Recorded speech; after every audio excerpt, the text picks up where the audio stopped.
नमस्कार, मी डॉक्टर चेतन जैन, मी इंटरव्हेन्शनल कार्डिओलॉजिस्ट आहे। मी आज तुमच्याशी हृदयविकारासारख्याच एका प्राणघातक आजाराविषयी बोलणार आहे। त्याचं नाव आहे पल्मनरी एम्बोलिझम। तर पल्मनरी एम्बोलिझम म्हणजे काय? हृदयाच्या उजव्या बाजूने आपल्या शरीरातलं सगळं अशुद्ध रक्त हे फुफ्फुसाकडे जातं, तिथून शुद्ध होऊन ते पुन्हा डाव्या बाजूला येतं आणि पूर्ण शरीरात त्याचा प्रसार होतो।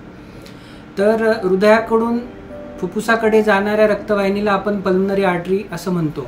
आणि अचानकपणे जर या पल्मनरी आर्टरीमध्ये रक्ताची गाठ तयार झाली किंवा कुठे बाहेर तयार झालेली गाठ यामध्ये अडकली तर जो आजार होतो त्याला पल्मनरी एम्बोलिझम असं म्हटलं जातं। पल्मनरी एम्बोलिझममुळे शरीरातलं हे अशुद्ध रक्त फुफ्फुसाकडे जाण्यासाठी अडथळा तयार होतो आणि पेशंटचा BP कमी व्हायला लागतो।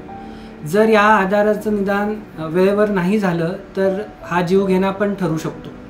त्यामुळे याच्याविषयी अवेअरनेस असणं फार गरजेचं आहे।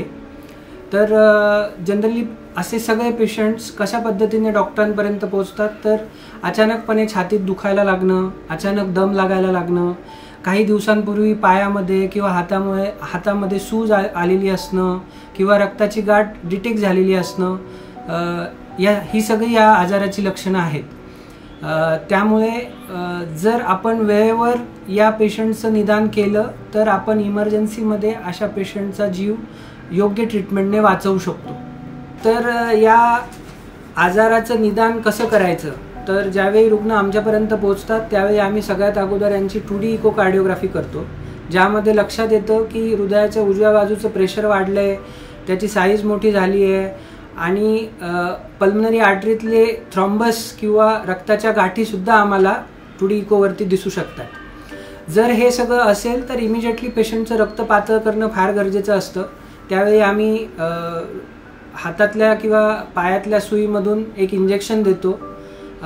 जर रक्ताची गाठ खूप मोठी असेल तर आम्ही एका कॅथेटरने हृदयात जातो, हृदयातनं पल्मनरी आर्टरीत जातो आणि तिथे हे रक्त पातळ होण्याचं इंजेक्शन सोडतो, जेणेकरून ती रक्ताची गाठ वितळते आणि रक्तप्रवाह सुरळीत होतो। जर हा रक्तप्रवाह सुरळीत झाला तर या पेशंटचा जीव वाचू शकतो। त्यामुळे या आजाराविषयी अवेअरनेस असणं फार गरजेचं आहे। थँक्यू।